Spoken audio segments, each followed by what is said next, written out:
السلام علیکم ورحمۃ اللہ وبرکاتہ. امید کرتا ہوں کہ آپ خیر وفیت سے ہوں گے. میرے ساتھ ایک بڑے ہی کمال کے انسان, میں نے جب ان کے کام کو دیکھا, سمجھا, جانا, تو میں بڑا متاثر ہوا کہ ایک مشن اور ایک پیشن کے ساتھ, ایک جذبے کے ساتھ یہ بڑا کمال کا کام کر رہے ہیں. ڈاکٹر مشتاق احمد اورکزئی صاحب ہمارے ساتھ موجود ہیں. اور ڈاکٹر صاحب جو ہیں وہ بڑے کم ایسے لوگ ہیں جو مستند ڈاکٹر ہیں, جو ایک مشن کو اور ایک ساتھ کمپین کو بھی لے کے چل رہے ہیں پبلک اویئرنیس کے حوالے سے کہ جو موٹاپا ہے وہ ایک بیماری ہے, وہ ایک چیلنج ہے. بڑی دنیا اگر وہ تھوڑا سا موٹا ہوتا ہے تو کہتے ہیں جی بڑی صحت مند ہے, تو وہ بیماری کی شکل ہوتی ہے. اس پہ بات کریں گے. اور ساتھ ہی ساتھ ڈاکٹر صاحب کی بے شمار سروسز ہیں. ڈاکٹر صاحب پشاور میں بھی کام کر رہے ہیں, کابل میں بھی کام کر رہے ہیں, اور اسلام آباد میں بھی کام کر رہے ہیں. میں لکیلی اسلام آباد میں موجود تھا, میرے کچھ سیشنز تھے, کچھ کارپوریٹ ایونٹ تھے, تو میرا ڈاکٹر صاحب سے رابطہ ہو گیا. تو میں کہ اس سے اچھا کیا ہو سکتا ہے کہ ہمارا جو ہیلتھ کا چینل ہے وہ بڑا دیکھا جاتا ہے, یوٹیوب اور فیس بک بڑا دیکھا جاتا ہے, اور آج کی ہماری کنورزیشن سے جو ڈاکٹر صاحب کا وزڈم ہے, جو ان کا کمال کا ایکسپوجر ہے, اس سے ہم فائدہ اٹھاتے ہیں. ڈاکٹر صاحب بہت بہت شکریہ آپ کا ٹائم نکال کے آنے کا. شاہ صاحب آپ کی بڑی مہربانی, آپ کو شکریہ کہ آپ نے قیمتی وقت نکالا, ہمیں دیا. ڈاکٹر صاحب آپ اس طرف کیسے آئے؟ دیکھیں بڑی فیلڈز ہیں, کوئی ہارٹ کا ڈاکٹر بن جاتا ہے, کوئی نیفرولوجسٹ بن جاتا ہے, کوئی پلمونالوجسٹ بن جاتا ہے. یہ آپ نے کیسے سوچا, اس فیلڈ میں اسپیشلائزیشن کو کیسے سوچا؟ جی شاہ صاحب بہت اچھا سوال آپ نے پوچھا. یہ جو ٹرننگ پوائنٹ ہوتا ہے نا, بعض اوقات کچھ چیزیں ہوتی ہیں جو انسان کو زندگی کو ٹرن کر لیتا ہے دوسری طرف. سب سے پہلی بات تو یہ ہے کہ میں ہر چیز میں مشورہ کرتا ہوں. جب میں نے پاکستان کے اندر جب F C P S, surgery, medicine, جتنی فیلڈز ہے, ایف سی پی ایس یہ ہماری ٹاپ ڈگری ہے. ایف سی پی ایس کے بعد جب میں اپنی پروفیسر صاحب ہے جو میرے استاد بھی ہے, مرشد بھی ہے, اس سے جا کے میں ملا کہ سر میں نے F C P S general surgery pass کر لی. تو اس نے مجھے بیٹا یہ بالکل کافی نہیں ہے. اچھا. تو مجھے جیسے کہ کسی کے اوپر فائر کرے کہ جی میری تو دن رات کی نیند حرام ہو گئی تھی, اور اب جو ہے نا سر کہہ رہے ہیں کہ جی یہ تو کافی نہیں ہے, کہتے اب سپر اسپیشلٹی کی طرف چلے جائیں. تو سپر اسپیشلٹی میں جب میں سوچتا رہا یہ لیور ٹرانسپلانٹ میرے ذہن میں آ گئی کہ جی میں نے کوئی بڑا کچھ کرنا ہے. لیور ٹرانسپلانٹ میں شفا انٹرنیشنل ہاسپٹل اسلام آباد میں نے 1 مہینے بھی گزارا. اچھا. اور پھر میں نے سوچا کہ نہیں کچھ ایسے سینٹر میں جائے جو بہت زیادہ ڈیولپ ہو. تو میں ترکی گیا, استنبول. اچھا جی. وہاں میموریل ہاسپٹل استنبول ہے. انہوں نے کہا ڈاکٹر صاحب اکیلے نہ آئیے گا, یہ پوری ٹیم کی بات ہے. اچھا. تو میں خیبر میڈیکل یونیورسٹی کے وائس چانسلر ارشد جاوید صاحب سے ملا. میں نے کہا سر مجھے ایک ٹیم دے اور میں جانے کے لیے تیار ہوں. میں نے یہاں سے پوری تیاری کر کے پوری ٹیم جو پروفیسرز تھے جو بڑے بڑے وہاں لے گئے. لیکن وہاں پہ میں نے ایک چیز دیکھی کہ میری پرسنالٹی اور جو لیور ٹرانسپلانٹ ہے یہ بالکل تضاد. اچھا. کیونکہ میں ایک وقت میں بہت کام کرنا چاہتا ہوں, اور اس میں پوری نکاح تھی. یعنی صبح اسکرب ہونا ایک کیس کے لیے, رات کے 10-12 گھنٹے جو ہے نا آپ نے جو ہے نا وہ اسکرب ہونا ہے, اور پھر آئی سی یو ملا کے. تو میں نے کہا اب تو میں ایک کام کروں گا اور ملٹیپل ٹاسک نہیں کر سکتا. تو پھر اسی وقت میں نے جو ہے نا یو ٹرن لیا. میں نے کہا یہ میرا کام نہیں ہے, اس کے لیے میں کسی اور کو وہ سلیکٹ کروں. پھر میری والدہ محترمہ جو ہے نا چونکہ اوبیس تھی, جب بھی آنکھیں میں نے کھلی تو موٹی تھی, اس کے لیے بلا ہم میں نے جو ہے نا کوشش کی, اس کو وزن کم کرنے میں ناکام رہا. پھر یہ بیریٹرک میٹابولک سرجری, وہاں مجھے ان کا جو ہے نا انٹروڈکشن پوری تفصیل مجھے وہاں ملی, اور پھر میں اس فیلڈ کی طرف. اچھا, یہ ٹرم بڑی نہیں ہے, میں نے مطلب بڑا کم اس کے بارے میں سنا ہے. بتائیے گا یہ بیسیکلی سرجری ہے کیا؟ دیکھیں سب سے پہلے تو شاہ صاحب اس سوال سے پہلے میں ایک چیز اور جواب دینا چاہتا ہوں. ہیلتھ کے ڈیفینیشن یہ ہے کہ ایک انسان مینٹلی, فزیکلی, اسپریچولی ساؤنڈ ہو, اس کا نام ہے ہیلتھ. ٹھیک ہے جی. لوگ جب موٹے ہو جاتے ہیں تو ہمارا جو پڑھا لکھا طبقہ ہے وہ کہتے ہیں ہیلدی, وہ فلانا ہیلدی. پہلے تو یہ مس نارمل ہے, اس کو استعمال نہیں کرنا چاہیے. ٹھیک ہے جی. کیونکہ اللہ نے ایک نظام بنایا ہے جسم کا, اس پہ جب بوجھ بڑھتا ہے, وزن بڑھتا ہے, تو آپ کا پورا نظام ڈسٹرب ہوتا ہے. ٹھیک جی. تو جتنے موٹے لوگ ہیں یہ ہیلدی نہیں ہے, یہ بیمار ہے. ٹھیک جی. یہ بیمار ہے. تو اگر یہ جو میٹابولک ورڈ ہے یہ گریک ورڈ ہے جس کا نام ہے جو بیریٹرک ہے, اس کا نام ہے بیروز. بیروز کا مطلب ہے ہیوی. اچھا. تو بیریٹرک سرجری یعنی وزن کم کرنے کے لیے جو سرجری ہے اس کو بیریٹرک سرجری. اچھا. پھر دوسرا جو لفظ ہے میٹابولک. میٹابولک سرجری کسے کہتے ہیں؟ شاہ صاحب ہم نے چینی کھا لی. اللہ کا نظام ہے کہ چینی ود ان منٹس ایک ایسا سسٹم ہارمونز کا اور اعصاب کا چلتا ہے کہ اگر آپ کا شوگر 200 پہ فوراً اس کو نیچے لا کر 80 پہ کھڑا کر دیتے. یہ آٹومیٹک آٹونومک نروس سسٹم ہے. اگر ہم نے گوشت کھا لیا تو ہمارے جسم کے اندر کریٹینین اسکائی ہائی ہو جاتا ہے, فوراً گردوں کو حکم ہوتا ہے کہ جی اس کو نارمل کیا جائے, یوریا کو باہر خارج کیا جائے. اسی طرح اگر کسی بھی وجہ سے ہمارا بلڈ پریشر اوپر چلا جاتا ہے, جسم کے اندر نارمل کرنے کے لیے ایک نظام ہے کہ جی آپ نیچے آ جائیے, اتنا اوپر اسٹروک ہو جائے گا آپ کو, آپ تھوڑا سا ٹھنڈے ہو جائیے. اسی طرح میں آپ کو کیا بتاؤں کہ انسان کو ٹیمپریچر ہوتا ہے, ٹیمپریچر کے لیے ہم فوراً پیراسیٹامول لیتے ہیں, حالانکہ یہ میڈیکل طب کے اصولوں کے خلاف ہے.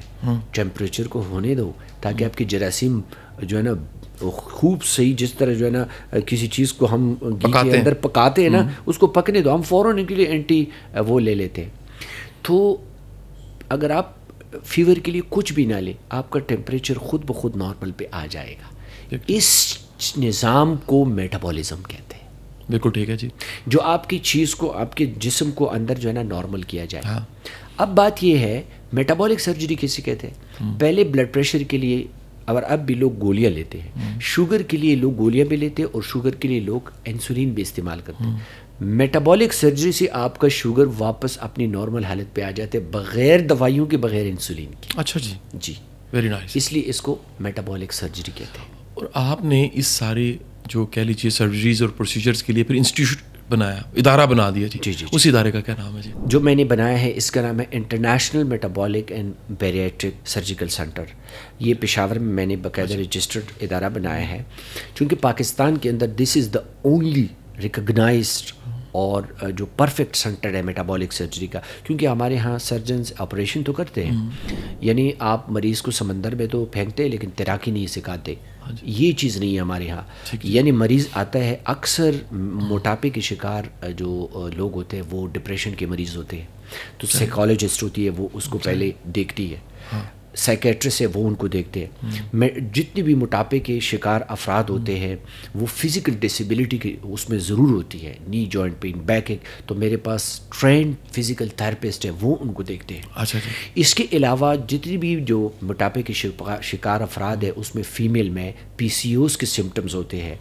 یعنی پی سی اوز ایسی ہوتی ہے کہ جیسے خواتین کے اندر پولیسسٹک اوویرین سنڈروم کہتے ہیں, ان کے چہرے پہ بال نکل آتے ہیں, ان میں مردوں کے صفات آتے ہیں, ان کی بانجھ پن ان میں آ جاتی ہے. تو اس میں گینیکالوجسٹ اور پورا میڈیکل اسپیشلسٹ انوالو کرتا ہوں. تو پوری ایک ٹیم ہے, اس سب سے گزر کر مریض میرے پاس آتا ہے, پھر میں فیصلہ کرتا ہوں کہ اس کے لیے کون سی سرجری چاہیے. ٹھیک جی جی. اچھا, اب ایک بڑا بیسک سوال ہے, مطلب اس ساری گفتگو کو آگے لے کر چلنے سے پہلے, کون سی اسٹیج ہے جہاں پر جسٹ لائف اسٹائل ماڈیفیکیشن سے بچت ہو سکتی ہے, یعنی کتنا موٹا ہو اور کتنا وہ پھیلاؤ بڑھ چکا ہو کہ اس کے بعد one and only option is surgery. Shah صاحب, یہ جو اللہ تعالیٰ نے ہمیں ایک قد دیا ہوا ہے, قد کے مطابق ہمارا ویٹ ہوتا ہے. اگر ویٹ کو قد پہ تقسیم کیا جائے تو اس سے جو نمبر آتے ہیں اس کو ہم بی ایم آئی یا باڈی میس انڈیکس کہتے ہیں. جب یہ 40 کراس کر لینا تو بس یہ مریض چلنے پھرنے, ایکسرسائز, ورزش کسی حد تک اپنے وزن کو کنٹرول کر پائے گا.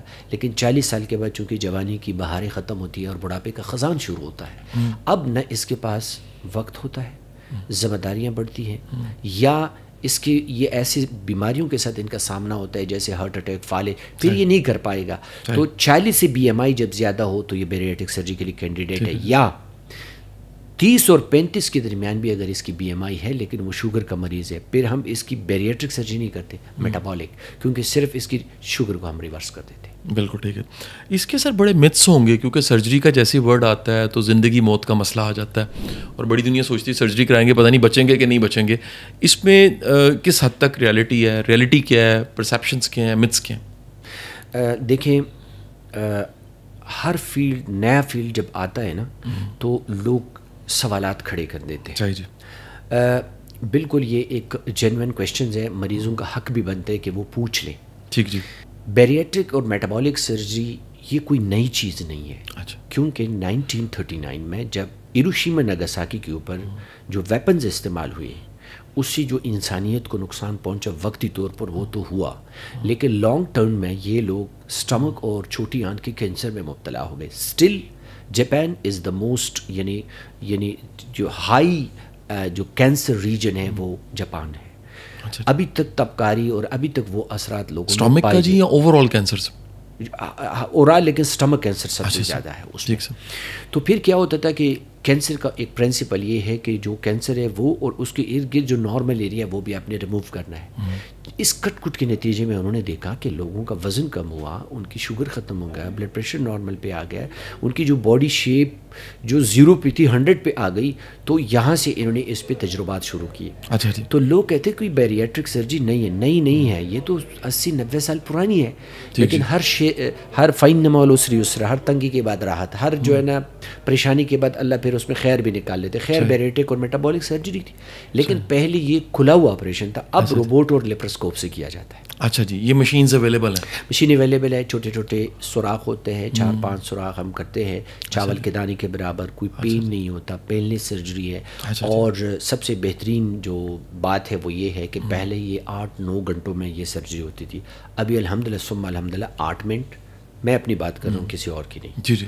8 منٹ، 10 منٹ، 15 منٹ، زیادہ سے زیادہ 20 منٹ میں سرجری کر کے، چاہے وہ 200 کلو کا ہو، 250 کلو کا ہو، مریض فارغ ہو جاتا ہے اور پھر 6 گھنٹوں کے بعد گھومتا پھرتا ہے اور 24 گھنٹوں میں گھر چلا جاتا ہے. ماشاء اللہ. جی جی. اچھا سر، اب ایک بڑا آ جاتا ہے، ایک بڑا بیسک سا کویشچن کہ سرجری کسی نے کروا لی اور اس کا ویٹ جو ہے وہ اس نے گین کر کے نارمل کر لیا، گین کرنے کی بجائے دوبارہ وزن اب بڑھنے لگ پڑا ہے. ایسا ہوتا ہے سر، یا ایک دفعہ سرجری کروائی پھر وزن نہیں بڑھتا؟ دیکھیے، میں اس پہ میں یہ کہوں گا کہ اگر ایک آدمی 5 سال کے لیے 10 سال کے لیے موٹاپے سے فارغ ہو گیا تو کیا یہ چیز کم ہے؟ اگر یہ ایک آدمی 10 سال کے لیے اور 15 سال کے لیے شوگر اور بلڈ پریشر سے فارغ ہو گیا اور ان کی گولیوں سے فارغ ہو گیا، یہ چیز کم ہے؟ لیکن میں دوسری طرف آتا ہوں. اچھا.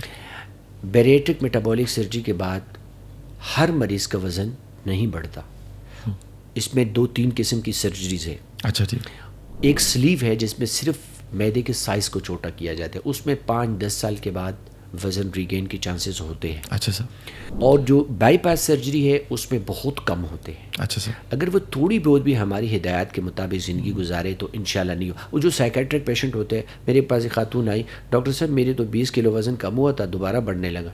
تو میں نے جو سائیکالوجسٹ کو انوالو کیا، انہوں نے کہا سر اس کا ایک بیٹا ہے سعودی عرب میں، اس نے چاکلیٹ کا اتنا بڑا اس کے لیے وہ بھیجا ہوا ہے جو تھیلا ہے، اور وہ صرف چاکلیٹ کھاتی ہے. تو ایک چاکلیٹ کے اندر تو ہائی کیلوریز ہے. صحیح جی. تو ایسے مریضوں کے علاوہ باقی جو تھوڑی بہت جو اس کے ساتھ واک شاک کرتے احتیاط رکھتے پھر نہیں بڑھتا وزن. بالکل ٹھیک.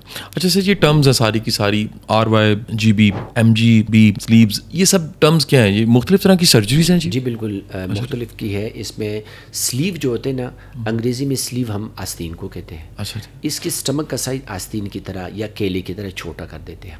اچھا. اس سے ایک تو کیپیسٹی کم ہو گئی، تھوڑے سے کھانا کھانے کے بعد مریض جو ہے وہ اس کا پیٹ بھر جائے گا. اور معدے کی دیواریں ایک قسم کا ہارمون بناتے ہیں جس کا نام ہے گریلن. تو وہ ہارمون بھی کم ہو گیا تو اس کو بھوک بھی زیادہ نہیں لگے گی. تو آٹومیٹیکلی جب بھوک بھی کم لگتی ہے، کھانا بھی کم ہوگا، تو اس کا وزن تو کم ہونا ہے. اس کو کہتے ہیں سلیو.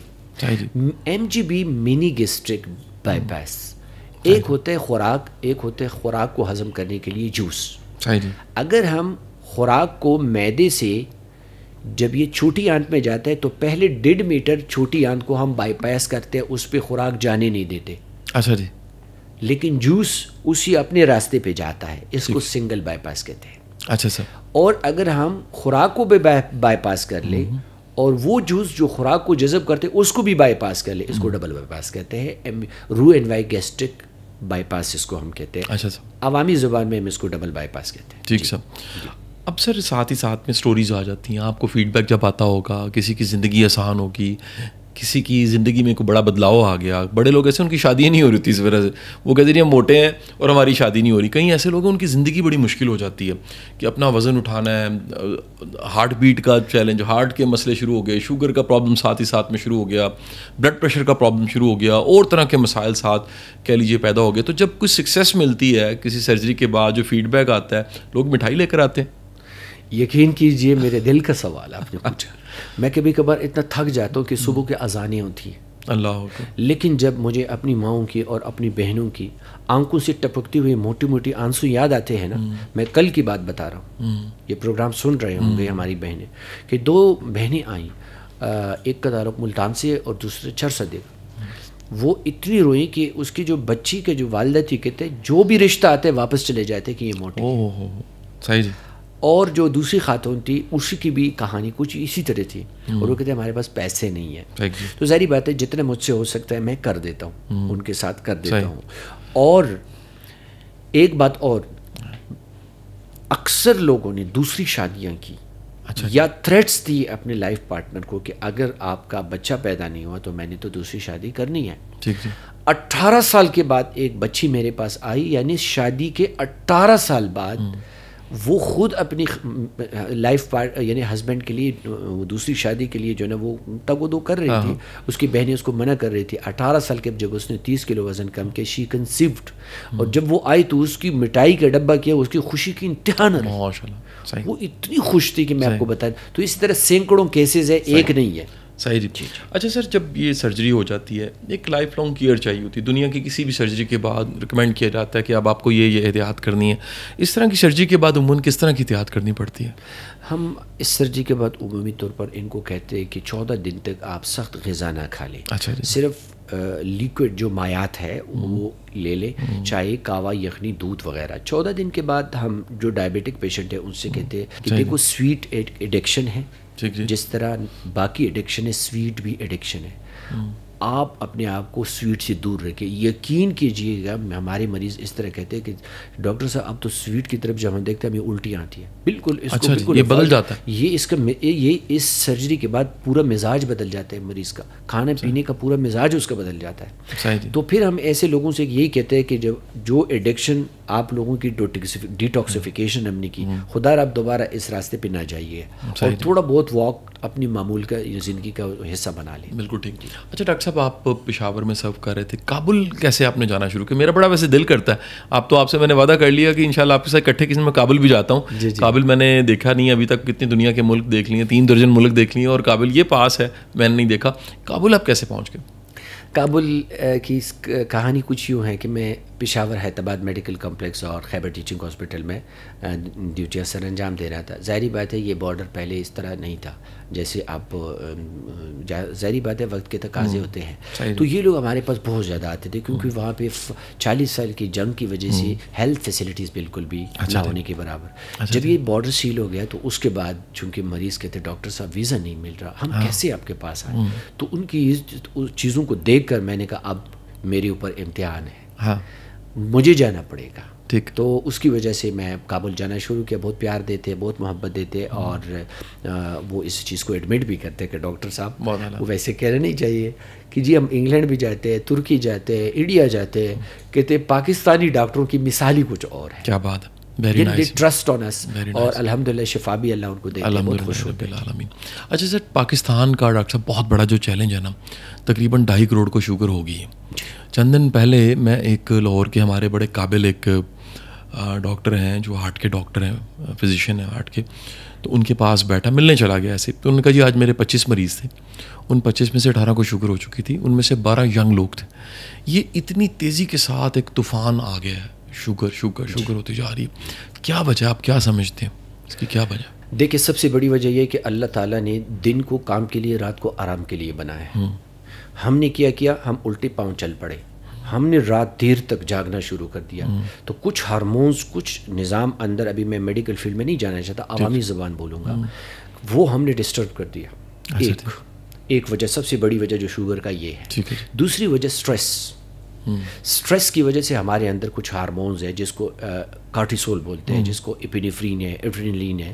وہ سٹریس مسلسل آپ کے جو جسم کے اندر شوگر کے لیول, سٹریس کا مطلب ہے کہ آپ کے اوپر کوئی ایمرجنسی آئی ہوئی ہے, یعنی ایمرجنسی کے لیے آپ کو کرنسی چاہیے. وہ کرنسی کیا ہے؟ Sugar, glucose. وہ بڑھتا رہتا ہے. تو ماشاءاللہ موبائل صاحب جب سے آیا ہے نا, تو شکر ہے کہ موبائل صاحب جب آیا نا تو اس نے بیماریوں کو بھی جنم دے, اور جس میں شوگر بھی ہے. تیسری چیز جو ہے نا, ہماری سوسائٹی. دیکھیں کسی کا بیٹا پیدا ہو گیا, حلوہ اور کیا نام ہے مٹھائی، شادی ہے مٹھائی، کہ آفس میں کوئی ایونٹ ہے مٹھائی. تو ہماری کلچرل چیزوں میں کچھ چیزیں ایسی ایڈ ہو گئی ہے جو شوگر کو پروموٹ کر رہا ہے. تیسری چیز جو ہے اس وقت مشین آ گئی ہے، وسائل کے ساتھ اس نے مسائل 10 گنا زیادہ دیے. مشین کی وجہ سے لوگ تناسان ہو گئے، آؤٹنگ نہیں ہے، چلنا نہیں ہے، پھرنا نہیں ہے، مشین سب کچھ کر رہی ہے اور ہمیں کہہ دیا کہ آپ اپنی جگہ پہ بیٹھ جائیں. تو اس کی وجہ سے کیونکہ ایکسرسائزنگ مسل جتنے آپ کے پٹے کام کرتے ہیں تو شوگر کو اس طرح چوستا ہے جیسے اسپنج پانی کو چوستا ہے. تو اور چوتھی چیز جو ہے نا وہ جینیٹک ہے، کیونکہ جینز میں ڈی این اے کے اندر اس کا اپنا ایک کوڈ ہے. اگر وہ کوڈ ہے تو وہ اس وقت ظاہر کرے گی جو مندرجہ والا میں نے آپ کو چیزیں بتائی، اگر ان میں سے 1-2 ہے تو وہ کوڈ اپنے آپ کو کسی نہ کسی وقت ڈی کوڈ کر کے آپ کو شوگر کا تحفہ دیں گے. اچھا سر، اس کے ساتھ ہی نا ایک اور جو چیلنج آ جاتا ہے وہ یہ آ جاتا ہے کہ ہمارے جو بچے ہیں، جو آپ نے کہا جی تاناسانی آ گئی، یہ اسپورٹس کی طرف، ایکٹیویٹیز کی طرف اس طرح سے نہیں جاتے. میں کیونکہ ایک ایسا ہماری بات چیت ہو رہی ہے اور میں چاہ رہا ہوں آپ کے ذریعے پرویکٹیونیس تھوڑی سی ہونی چاہیے کہ ہم یہ میسج بھی دے سکیں. آپ اس کو انڈورس کریں گے کہ بڑی دنیا کو پارک میں جانے کی بھی ضرورت ہے، بڑی دنیا کو تھوڑا کھانے کی ضرورت ہے، اور بڑی دنیا کو 2 دفعہ دن میں کھانا انف ہے. ہم جو جس 40-50 کی بریکٹ والے لوگ ہیں ہمیں 3 دفعہ کھانے کی شاید ضرورت ہی نہیں ہے. آپ کو لگتا ہے کہ سر ساتھ ہی ساتھ میں سیرت کا یہ جو پہلو ہے ڈاکٹر صاحب، اس کو ذرا ہائی لائٹ کرنا چاہیے، لوگوں کو پتہ لگے کہ سرکار دو عالم وسلم کا جو زندگی کا انداز تھا، زندگی گزارنے کا انداز، وہ انتہائی ہیلدی تھا، اس کی تبلیغ ہی نہیں کی گئی. بالکل. دیکھیں بہت بہترین سوال آپ نے پوچھا میرے شعبے کے اعتبار سے بھی اور عوام کے لیے بھی. دیکھیں سب سے پہلی بات میں یہ کہوں گا، اب چائلڈہڈ اوبیسٹی اتنی زیادہ آ گئی ہے کہ میں حیران ہو جاتا ہوں. میرے کلینک میں یعنی اگر روزانہ 100 مریض آتے ہیں تو 20 بچے. اچھا جی. بچے کو موٹا دیتے گلو گلو لگتا، بڑا اچھا لگتا ہے. یہ گلو گلو نہیں ہے، اس کے اوپر خزان وقت سے پہلے آ چکی ہے، اور اس کی وجہ میں بتاتا ہوں. بچوں کو شرارت کرنا بچوں کا حق ہے، اس کو اچھلنے دو، کودنے دو. یہ کیا کرتے ہیں، بچے سے جان چھڑانے کے لیے یہ اس کو موبائل پکڑا دیتا ہے، بچہ موبائل بیٹھ جاتا ہے. اب جب وہ گیم کھیلتا ہے نا تو گیم اور چیزوں کو دیکھتے ہوئے اس کے اندر سٹریس ڈیولپ ہوتا ہے. وہ سٹریس وہ گریلین ہارمون کو مزید بڑھاتا ہے. تو یہ کیا کرتا ہے، ایکٹیویٹی نہیں ہے اور کھانا کھاتا رہتا ہے، کھانا کھاتا رہتا ہے، کھانا کھاتا رہتا ہے. تو اس کے اندر اوبیسٹی بچوں میں آ گئی. اگلی بات یہ ہے کہ چلنا پھرنا، اٹھنا بیٹھنا، کودنا، یعنی اللہ معاف کرے جن کے پاس پیسہ آ جاتا ہے نا وہ پیدل چلنے کو عیب سمجھتا ہے. صحیح جی. تو ہمیں چاہیے کہ ہم اپنے بچوں اسکولنگ میں ہماری کوئی کافی چیزیں ہیں کہ اسکول میں یہ چیز ضروری ہے کہ پاکستان کے ہر اسکول میں اس کا ایک سبجیکٹ بنا دیا جائے، ہیلتھ کا ایک سبجیکٹ رکھا جائے. جس طرح اردو ہے، انگلش ہے، میتھس ہے، اس میں ہیلتھ کا ایک سبجیکٹ ہو جو بچپن سے بچوں کو پڑھایا جائے تو انشاءاللہ اس پہ قابو پایا جا سکتا ہے. اچھا ڈاکٹر صاحب، اب جو ہے ویٹ اور ہیلتھ ایشوز، ایک ہمارے ہاں انڈو پاک میں اس پٹی میں ٹرینڈ ہے کہ وہ مستند بندے کے پاس نہیں جاتے، وہ سنی سنائی بات پہ عمل کر لیتے ہیں، وہ کوئی ٹوٹکا شروع کر لیتے ہیں. آپ آج کی اس ہماری کنورزیشن گفتگو میں کیا کہنا چاہیں گے کہ ریلیونٹ بندے ایکسپرٹ کے پاس، جو آپ نے ایک بڑا اچھا ورڈ بولا کہ اب سپر اسپیشلائزیشن آ چکی ہے، یعنی اسپیشلائزیشن سے بھی اگلے لیول پہ چیزیں چلے گئی ہیں، کتنا ضروری ہے اس بندے تک پہنچنا جس کے پاس اس مسئلے کا حل ہے؟ سب سے پہلی بات تو یہ کہ اسپیشلسٹ کی ڈیفینیشن لوگوں کو معلوم ہونا چاہیے. اسپیشلسٹ وہ آدمی ہوتے ہیں جو چھوٹی چھوٹی چیزوں کے بارے میں بہت جانتا ہو، اس کو کہتے ہیں اسپیشلسٹ. اب یہاں پہ پاکستان کے اندر سب سے جو بڑی مصیبت ہے وہ یہ کہ ہر آدمی ڈاکٹر ہے اور ہر آدمی مفتی ہے. ہر آدمی آپ کو نسخہ دے گا اور آپ کو فتویٰ بھی دے گا. ڈرائیور کی، موچی کی، زمیندار کی بات سنیں گے لیکن جو کنسلٹنٹ ان کو بولے گا اس کی بات نہیں سنیں گے. یہ عجیب چیز یہاں پہ پیدا ہو چکی ہے. میرے پاس مریض آتے ہیں، ڈاکٹر صاحب میں نے سنا ہے اس آپریشن کے بعد لوگ مرتے. میں نے کہا بالکل 100% اس آپریشن کے بعد وہ ایک نہ ایک دن ضرور مریں گے. میں نے کہا کس نے آپ کو کہا ہے؟ موٹر وے پہ ایکسیڈنٹ ہوتے ہیں کہ کبھی موٹر وے بلاک ہوتی ہے آپ نے دیکھا؟ پلینس کریش ہوتے ہیں، کبھی ایئرپورٹ بند ہوتی ہے آپ نے دیکھا؟